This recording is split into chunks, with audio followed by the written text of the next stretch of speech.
What if I told you that pretty much any object in the room with you right now could be turned into a microphone?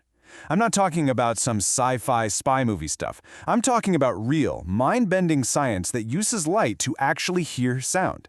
Today, we're diving into how this is even possible. So let's just cut right to the chase with a crazy question. That little houseplant in the corner of your room, could one of its leaves actually be listening to what you're saying right now?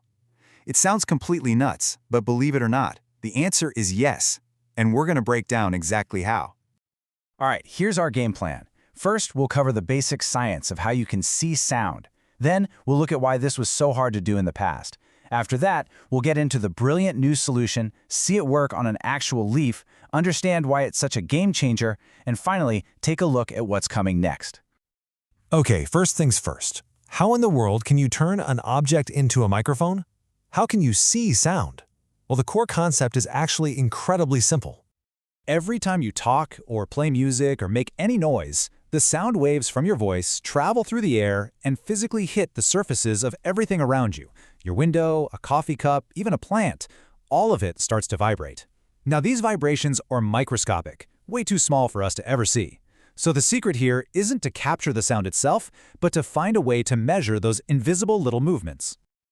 Now, this isn't a brand new idea. Scientists have known about these sound-induced vibrations for a while, but actually turning that knowledge into a useful tool, well, that's been a huge problem. Let's look at why the first tries just didn't pan out. You see, to catch those tiny, incredibly fast vibrations, you needed some seriously high-end gear. We're talking about super fast, super expensive cameras. These things were huge, they cost a fortune, and worst of all, they created a tidal wave of data. So much data, in fact, that you could basically hit record for a few seconds and that was it.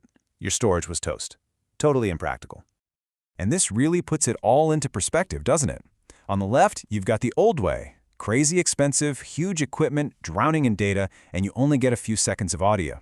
On the right is this new single-pixel method. It just flips the whole thing on its head. It's cheap, it's compact, it sips data, and it can record for a long, long time. So what's the secret? The big breakthrough here comes from a really clever trick in a field called computational imaging. It's called single-pixel imaging, or SPI for short, and the name says it all. Instead of using a normal camera sensor with millions of pixels to capture a rich image, this uses just one, a single light detector. Think of it as being hyper-efficient. It's not trying to take a picture. Its one and only job is to measure tiny, tiny changes in the amount of light that hits it. So here's how it works, step by step. First, a light source shines on an object, like our leaf. Second, a special device projects a whole series of simple light patterns onto the light that's reflecting off that leaf. Third, that single pixel, that one detector, just measures the total brightness bouncing back from each of those patterns. Now, step 4 is where the magic happens. As the leaf vibrates from sound waves hitting it, it causes microscopic changes in that reflected light. The detector is sensitive enough to pick those up. And finally, a computer takes that stream of data about the changing light and translates it back into the original audible sound. It's brilliant. Okay, this all sounds great on a whiteboard, but the million-dollar question is always, does it actually work in the real world? Well, the research team put it to the test. The experiment was actually pretty simple. They took two really common objects, a regular paper card and a holly leaf from a plant. They set them up about half a meter away from a speaker and then played a few audio clips, including some spoken numbers and even Beethoven's For Elise.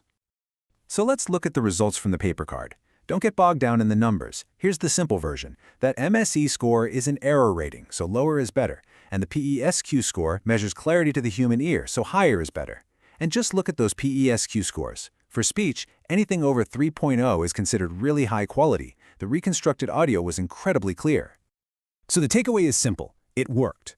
I mean, the researchers themselves said it perfectly. The system didn't just pick up some garbled noise. It reconstructed clear and intelligible audio. You could actually understand it. And what about our leaf? The results were amazing. Almost just as good. The leaf has a more complex, rough surface, so the music reconstruction wasn't quite as perfect. But the spoken words, they came through with fantastic clarity. So yes, a leaf really can listen. Look, proving the tech works is one thing. That's fantastic. But the real revolution here, the reason this matters so much, is how incredibly efficient it is. Let's just remind ourselves about those old high-speed cameras. Look at these numbers. We're talking about 6 to 10 gigabits per second. That is an absolute fire hose of information. You'd need a supercomputer and a massive server farm just to handle it all. And now compare that to the single pixel method. It's not even a contest. The old way was pumping out over 6,000 megabits per second. The new way, a little over 4. That's over 1,000 times less data. This is the key. This massive reduction is what makes real-time, long-duration recording not just a dream, but a reality. And why is that so important? The team leader, Shuri Yao, gave a really powerful real-world example: search and rescue. Imagine being able to listen for signs of life from a survivor trapped in a sealed vehicle or under rubble, just by pointing a light at the outside of it. This technology could literally save lives. So let's just sum up the big wins here. The system is low cost and uses simple hardware. It's small and light. It generates such a tiny amount of data that you can transfer it in real time. You can run it continuously for long periods, and, get this, it doesn't even need a laser to work. It can use other, simpler light sources. As amazing as this is, it's really just scratching the surface. The researchers are already dreaming up what else this technology could be used for. And the potential applications are just huge. You could use this for remote health monitoring, like detecting a person's pulse and heart rate from a distance without touching them. It could be used for long-range surveillance, environmental monitoring, or even in factories to listen to the health of a machine and predict when it needs maintenance. And that really brings us to the final thought. This tech does more than just create a new microphone. It changes our very definition of what a microphone is. It's no longer a specific device, but a capability that we can give to almost any object around us. Which leaves us with one heck of a question. If anything can become a microphone, what will we choose to listen to next?